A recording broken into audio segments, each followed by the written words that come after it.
की चतुराई। एक गांव था नीला पहाड़। वहां सभी लोग हंसी खुशी रहते थे। किसी में किसी भी तरह का कोई भेदभाव नहीं था। बड़े छोटे बच्चे बूढ़े सभी आपस में मिलकर खुशी खुशी रहते थे। हरा भरा माहौल और चिड़ियों की चहचहाहट से सारा गांव मंत्रमुग्ध हो जाता था। कई लोग सुबह सुबह अपने काम पर निकल जाते तो मोहल्ले की औरतें आपस में बात करने के लिए घर से बाहर आ जाती थी। उसी गांव में एक बच्चा रहता था, किसना। किसना बस नाम का बच्चा था, क्योंकि वो बहुत बुद्धिमान था और गांव में किसी को भी किसी भी तरह की परेशानी होती तो वो उसे सुलझाने किसना के पास आता था। पूरे गांव में किसना के सिर्फ दो ही दोस्त थे, गज्जू और इमली। किसना पूरे समय इन्हीं के साथ खेलता रहता था। गांव में दो और बच्चे थे जो किसना से चिढ़ते थे और हमेशा उसे मजा चखाने की सोचते थे। इनमें से एक का नाम था गुल्लू और दूसरे का गिल्लू।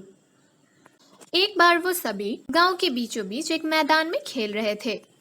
तभी गुल्लू ने आकर कहा, हा हा हा हा हा, अरे तुम लोग अकेले खेल रहे हो? मेरे बिना है ना?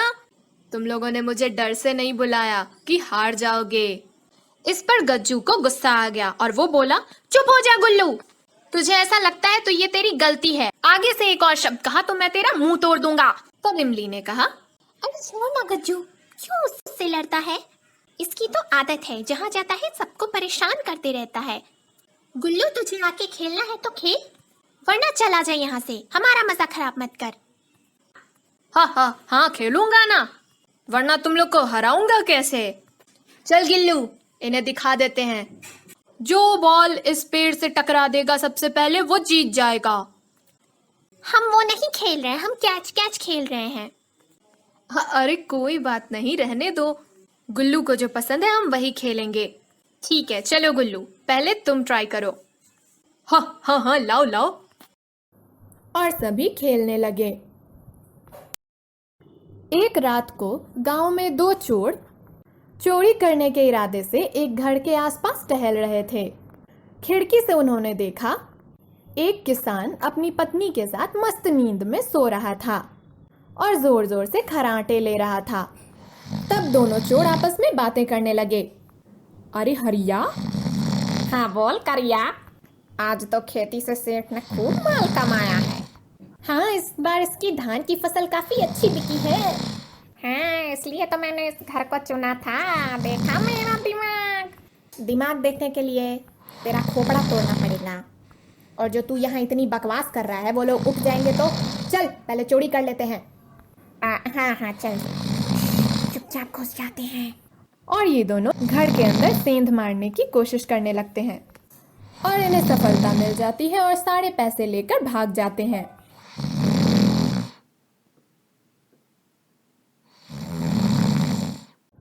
अब सुबह होती है।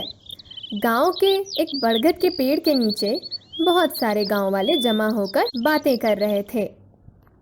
ऐसा लग रहा था जैसे कोई बहुत बड़ी चिंता की बात है। तभी उधर से किसना और उसके दोस्त गुजर रहे थे। गांव वालों को चिंता में देखकर किसना उनके पास गया और पूछा, क्या हुआ मुखिया जी, सब ठीक है ना? आप इतने चिंतित क्यों नजर आ रहे हैं? गांव में कोई घटना तो नहीं हो गई ना? मुखिया जी ने कहा, क्या बताएं बेटा, पिछले कुछ रातों से गांव में इतनी चोरियां बढ़ गई हैं, इतनी कि लगता है कि हम सब कंगाल होकर सड़क पर आ जाएंगे। अच्छा। नाक में दम कर रखा है इन चोरों में, समझ नहीं आता कैसे निपटाएं इस मामले को। कितनी बार कोशिश की इन्हें पकड़ने की, पर इतने तेज हैं ये, हर बार मात दे के चले जाते हैं, एक निशान नहीं छोड़ते अपने पीछे। ये सुनकर किसना वहां से चला गया। किसना को दुखी देखकर इमली ने कहा, तुम क्या सोच रहे हो किसना? मैं अच्छे से समझ सकती हूँ। अब तो मुझे भी डर लगने लगा है, कहीं अगला घर हमारा ही ना हो। ये पूरा गांव हमारा है। अगर यहाँ के लोगों को परेशानी होगी और हम मदद ना कर सके तो फिर क्या फ़ायदा हमारा यहाँ रहने का? तो हम क्या कर सकते हैं? आज रात में जब तुम सबके घर में सारे लोग सो जाएं तो चुपचाप घर से बाहर आ जाना बिना बताए किसी को, ठीक है? ठीक है, ठीक है। और तब हम लोग गांव में घूमेंगे और छुप के देखेंगे कि ये चोर कहाँ जाते हैं और इनका अगला निशाना कौन सा घर है और इनका चोरी करने का तरीका क्या है। शायद इससे हमें कुछ मदद मिल सके। बस आज रात का इंतज़ार करो, चलो। अब रात को ये तीनों घूम रहे थे और कोशिश कर रहे थे कि कहीं चोर इन्हें नज़र आ जाए। कुछ देर के बाद एक घर के पास इन्हें दो परछाई नज़र आई। थोड़ा नज़दीक जाने पर इन्होंने देखा कि वो चोर ही थे, पर किसना ने सोच रखा था कि आज उन्हें पकड़ना नहीं है। किसना ने उनकी हरकतें देखी कि वो कैसे घर में जाते हैं, कैसे बाहर आते हैं और किस तरह के घर को चुनते हैं, और चोर चोरी करके चले गए। किसना भी अपने दोस्तों के साथ वापस चला गया।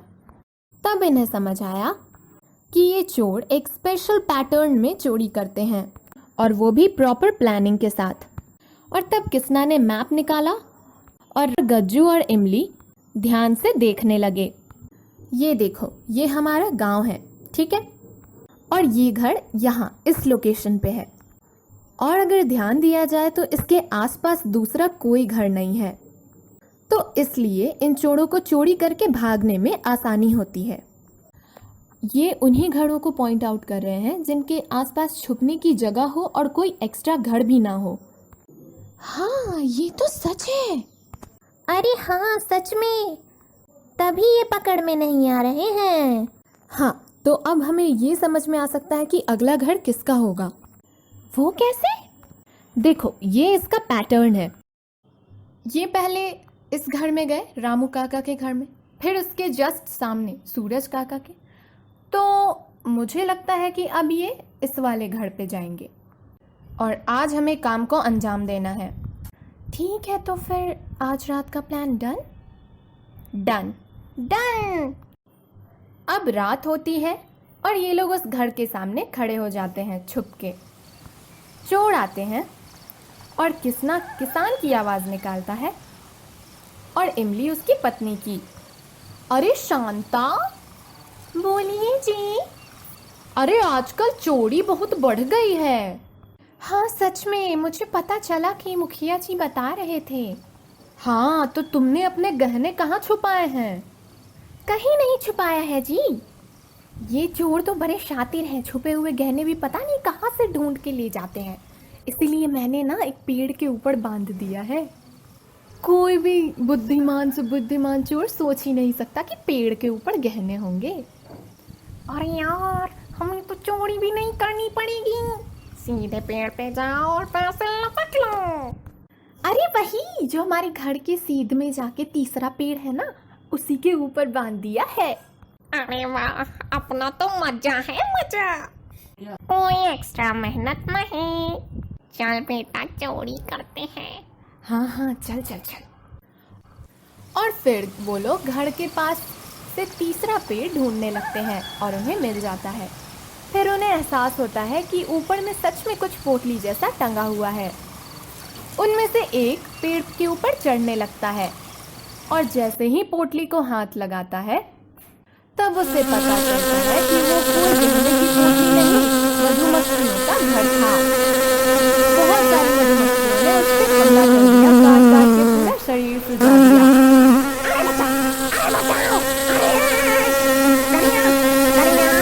करिया बचा मुझे। और हड़िया धड़ाम से नीचे गिर जाता है। भागो रे। बस तुरंत सारे गांव वाले हाथों में लाठियां लेकर आ जाते हैं और ये चोर पकड़े जाते हैं। और इस तरह किसना की बुद्धिमानी से एक बार फिर से गांव वालों ने चैन की सांस ली।